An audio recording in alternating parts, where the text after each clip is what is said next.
آج کل کے دور میں یہ ضروری ہے.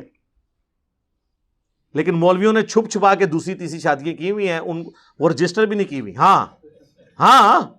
السلام علیکم ناظرین, کیا ویڈیو کال پر نکاح ہو سکتا ہے اور نکاح کا طریقہ کیا ہونا چاہیے؟ اس کے علاوہ اور بھی بہت کچھ جاننے کو ملے گا انجینئر محمد علی مرزا صاحب کے اس ویڈیو میں. ویڈیو کو ہم بنا دیری کے جلدی سے شروع کرتے ہیں. چلیے دوستو, اگر کسی مجبوری کی وجہ سے ویڈیو کال پر نکاح کیا جائے تو جائز ہے, بالکل جائز ہے, اگر غرر نہ ہو. غرر یہ ہے کہ یہ دھوکہ نہ ہو کہ ویڈیو کال پہ لڑکا اور لڑکی کوئی اور دکھائے جائیں اور نکاح کسی اور کے ساتھ کرا دیا جائے. ہاں, یہ سب سے بڑا مسئلہ ہے. ویڈیو کال سے کسی کو اختلاف نہیں ہے, سب کہتے ہیں جائز ہے. یعنی جس طرح مثلا میں آپ کو کہتا ہوں, جس طرح ہم اپنے کزنز کو جانتے ہیں, اگر کسی کا کزنز میں رشتہ ہوا ہے اور وہ باہر بھی ہے تو وہ پہچانتے ہیں کہ یار یہ لڑکی وہی ہے, یہ لڑکا بھی وہی ہے, دونوں طرف رشتہ دار بیٹھے ہوئے ہیں, وہاں تو دھوکہ نہیں ہو سکتا. لیکن جہاں آپ جانتے ہی کوئی نہیں ہے, ایک دوسرے کو دیکھا بھی نہیں ہوا, پتہ ہی نہیں ہے, مطلب وہ اینڈ ٹائم کے اوپر آنٹی ساتھ بھیج دے آپ کے. ہاں, نکاح لڑکی سے کروایا ہو تو پیج آنٹی دے. ہاں, نکاح لڑکے سے ہوا تھے نال جانے انکل آ جائے لڑکی نو لینڈ, پھر کے کرو گے. اس غرر اور دھوکے کو بچانے کے لیے کہا جاتا ہے کہ اس کو اوائڈ کریں. ادروائز اگر غرر نہیں ہے تو کریں, وہ تو ریئل ٹائم ڈیٹا آ رہا ہے نا ادھر سے ادھر, بالکل درست ہے. اور بلکہ اس کی بھی ضرورت نہیں ہے. دوسرے ملکوں میں جہاں آپ کا کوئی قریبی رشتہ دار ہے, آپ اسے وکیل بھی بنا سکتے ہیں. لڑکی کے پاس ڈائریکٹ جانا ضروری نہیں ہے. لڑکی کا اگر باپ بیٹھا ہے اور جا کے سگنیچر کروا کے لے آئے ہیں, دیٹس آل کافی ہے. وہ لڑکی کا وکیل بن کے آیا ہے, چاہے دوسرے ملک میں بھی جا کے وہ نکاح کروا دے. تو اس میں کوئی مسئلہ نہیں ہے کہ دھوکے کو اوائڈ کرنے کے لیے لوگ کہتے ہیں کہ ویڈیو کال سے اوائڈ کریں. ادروائز ویڈیو کے ساتھ کوئی لین دین, باقی سارا کام اسی طریقے سے ہی ہو رہا ہے میرے بھائی. اگلے زمانوں میں نکاح رجسٹر ہوتے تھے, زبانی کلامی ہوتا تھا نا, ایجاب و قبول گواہوں کی موجودگی میں. اب ریٹن میں ہوتا ہے. اب کوئی مجھے اگر آگے کہے کہ جی ریٹن میں نکاح کا ریکارڈ رکھنا کیا ضروری ہے, میں کہوں گا شرعی طور پہ تو ضروری نہیں ہے, لیکن اخلاقاً یہ ضروری ہے, ورنہ قانوناً اس کی کوئی حیثیت نہیں ہوگی. آج کل کے دور میں یہ ضروری ہے. لیکن مولویوں نے چھپ چھپا کے دوسری تیسری شادیاں کی ہوئی ہیں, وہ رجسٹر بھی نہیں کی ہوئی. ہاں, کیونکہ وہ رجسٹر ہو جائیں گی تو مرنے کے بعد اس بیوہ کو بھی حصہ ملے گا. تو یہ نکاح ہے ان کے, نکاح اعلانیہ ہوتا ہے, زنا چھپ چھپا کے ہوتا ہے. مجھے بتائیں, جب یہ مرد مر جائے گا اور اس کے مرنے کے بعد 2-3 جو عورتیں چھوڑ کے اور اس کے بچے چھوڑ کے جو یہ مرا ہے, ان کو وراثت میں حصہ نہیں ملنا. جب ان کے پاس ڈاکومنٹ ہی نہیں ہوگا کہ ہم ان کی بیوی ہیں, تو وہ قانون مجھے بتائیں لے سکتے ہیں جداد میں سے حصہ؟ تو ایسے مردوں کے ساتھ یہ عورتیں شادیاں کیوں کرتی ہیں ان مولویوں کے ساتھ؟ اور یہ مولوی زیادہ تر کرتے ہیں, یا مولوی کرتے ہیں یا پولیٹیشینز کرتے ہیں, اور اس کو رجسٹر نہیں کرواتے. آج کے دور میں اگر کوئی رجسٹریشن نہیں کروا رہا نا نکاح کی میرے بھائی, ایسا نکاح بھی باطل ہے, کیونکہ وہ آپ کو غرر اور دھوکے پہ مبنی ہے, چاہے اسلامی شرطیں پوری ہیں. لیکن چونکہ یہ معاشرے کا ایک, اس زمانے میں اگر کوئی زبان دیتا تھا نا جناب, کافر کو بھی گردن کٹتی تھی. جناب غزوہ خندق میں کافروں نے بھی مسلمانوں کی طرف سے لڑتے ہوئے جان دی ہے, جنہوں نے میثاق مدینہ حضور کے ساتھ کی ہوئی تھی. اتنی زبان کے پکے تھے وہ, نبی کو نبی نہیں مانتے تھے, لیکن کہتے تھے زبان دی ہے کہ اگر کل مدینے پہ حملہ ہوا تو ہم مدینے کی بات کریں گے. مرے ہیں وہ, عمر سیریز میں انہوں نے دکھایا ہے مرتے ہوئے ان کو. آج کل لوگوں کی زبان ہی نہیں ہے, ریٹن میں ریکارڈ ضروری ہے. علی بھائی, کیا ڈاکومنٹس میں عمر کم لکھوانا گناہ ہے, اور کیا میں بعد میں عمر کم کروائی جا سکتی ہے؟ دیکھیں جی, اگر آپ نے کسی کو دھوکے کے طور پر یہ کام کیا ہے نا, بعض اوقات جس طرح سرکاری عمر کے لیے لمٹ ہوتی ہے 30 سال کی, آپ کی عمر تھی 32 سال, آپ نے شناختی کارڈ میں چینج کروا کے اسے 29 کروا لیا, پھر تو ظاہر ہے آپ نے کسی کا حق مارا ہے. ونس کسی کا آپ حق مار رہے ہوتے ہیں وہ گناہ تو ہوتا ہے. اگر ویسے کم لکھوائی ہوئی تھی کسی نے, اور یعنی وہ بعض اوقات اندازے سے پرانے زمانوں میں تو عمریں لکھی جاتی تھی نا, تو اس میں کوئی مسئلہ نہیں ہے, کوئی یہ گناہ والا کام نہیں ہے, ایک ڈاکومنٹ. لیکن یہ ہے کہ اس سے کسی کو دھوکہ دینا مقصود نہ ہو. کوئی شخص جو ہے وہ, بعض اوقات عورتیں جو ہے وہ, ان سے شادی بیاہ کے موقع پر جب رشتہ طے ہو رہا ہوتا ہے اس وقت وہ بتاتے ہیں جی 25 سال کی ہے, بعد پتہ چلتا ہے وہ 30 سال کی ہے. تو یہ دھوکہ نہ ہو. اور اگر ایسا ہو گیا ڈاکومنٹس کے اندر, تو آپ رشتے کے موقع پر یا نوکری کے موقع پر جس کے پاس آپ گئے ہیں اس کے سامنے یہ چیز ہائی لائٹ کرتے ہیں. اگر آپ سمجھتے ہیں ضروری کہ یہاں پہ کسی کا حق مر رہا ہے.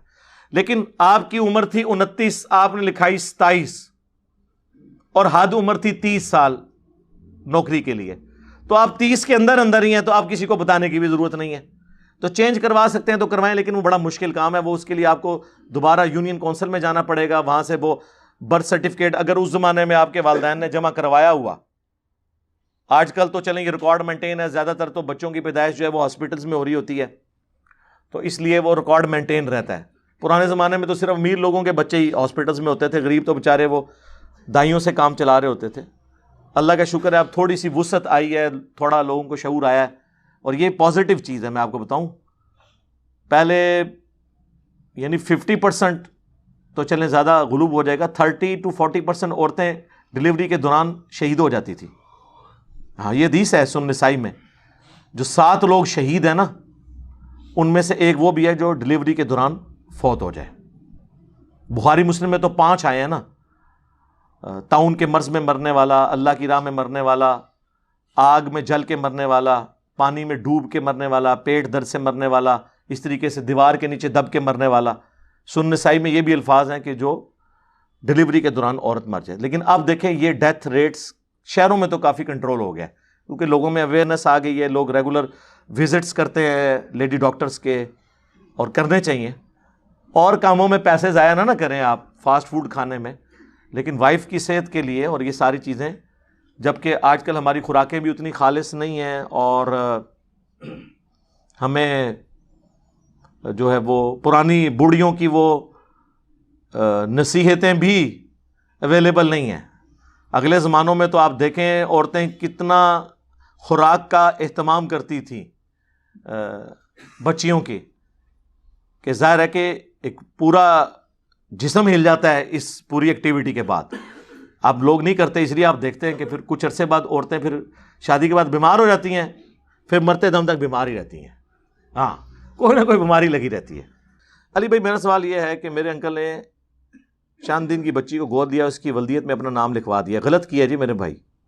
اب ان کو ایک مولانا صاحب نے کہا کہ اس بچی کی ولدیت سے اپنا نام ہٹا کر اس کے باپ. بالکل صحیح کہا جی، صحیح بخاری مسلم میں حدیث ہے کہ ایسے شخص پہ جنت حرام ہے جو اپنے باپ کا نام بدل لے. اب وہ تو بچی چھوٹی، اس کو تو نہیں پتا، تو یہ آپ جہنمیوں والا کام نہیں کر سکتے، اوریجنل باپ کا نام ہی لکھیں. اور اگر بچی وہ آپ کی محرم نہیں ہے تو پھر اپنی وائف کو وہ ٹیکا لگوائیں جس سے دودھ اترے، اور وہ 2 سال کی عمر کے اندر اندر وہ بچی دودھ پی لے کم از کم 5 دفعہ، جو صحیح مسلم میں ہے، تو پھر وہ رضائی اس کی بیٹی بن جائے گی. اگر وہ اس لینے والے مرد کی بھانجی یا بھتیجی ہے پھر کوئی ضرورت نہیں ہے، لیکن نام تو پھر بھی چینج ہوگا. سوال یہ ہے کہ رشوت لینے والا اور دینے والا دونوں جہنم کی آگ میں ہیں، مگر پاکستان میں اکثر جگہوں پر اپنا جائز کام، اس پہ میں کئی دفعہ بول چکا ہوں، جائز کام کے لیے آپ رشوت دے سکتے ہیں اگر وہ آپ کی بنیادی ضرورت ہے. جیسے بجلی کا میٹر نہیں لگتا، اس میں صرف لینے والا گنہگار ہوگا. آپ کس کیٹیگری میں آئیں گے؟ جو قرآن میں آیا 4 جگہ کہ اگر زندگی موت کی کشمکش بن جائے اضطراری کیفیت، تو پھر آپ مردار، سور کا گوشت، خون اور غیر اللہ کے نام پر ذبیحہ بھی کھا سکتے ہیں. حتیٰ کہ سورۃ النحل میں آیا کہ کلمات کفر بھی آپ بول سکتے ہیں اگر زندگی موت کی کشمکش بن جائے. تو آج کل کی بیسک نیڈز میں بجلی شامل ہے، اس کو آپ نکال نہیں سکتے. آپ یہ نہیں کہہ سکتے کہ جی فلانے گراج تے بجلی کوئی نہیں ہے. سرکار وہ گراواں دا مسئلہ لد ہے، ہماری یہ بنیادی ضرورت ہے. انسان کی ڈسکوریز میں سے نمبر 1 ڈسکوری جس کے بغیر انسان کا آج کی دنیا میں گزارا نہیں ہے، وہ بجلی ہے. سارا کاروبار اس پہ چل رہا ہے، گھر میں ضرورت ہے ہماری ساری مشینری. یہ بیسک نیڈز، اس میں صرف لینے والا گنہگار ہوگا، دینے والا نہیں ہوگا. البتہ آپ نے رشوت کسی ناجائز کام کے لیے دی، کسی کا حق مار کے آپ نے نوکری لینے کی کوشش کی. ایک یہ ہے کہ آپ میرٹ پہ آگے، آپ کو نوکری صرف اس لیے نہیں مل رہی کہ آپ رشوت نہیں دے رہے، آپ سے نچلے والے کو وہ رشوت لے کر نوکری دے دیں گے، پھر آپ دے دیں. اس کی غلطی کا وبال اس پہ ہوگا. کیسا لگا آپ کو انجینئر صاحب کا یہ ویڈیو دیکھ کر، اور آپ نے اس ویڈیو کو دیکھ کر کیا گین کیا؟ آپ اپنی رائے کا اظہار ضرور کومنٹ باکس میں کر لینا.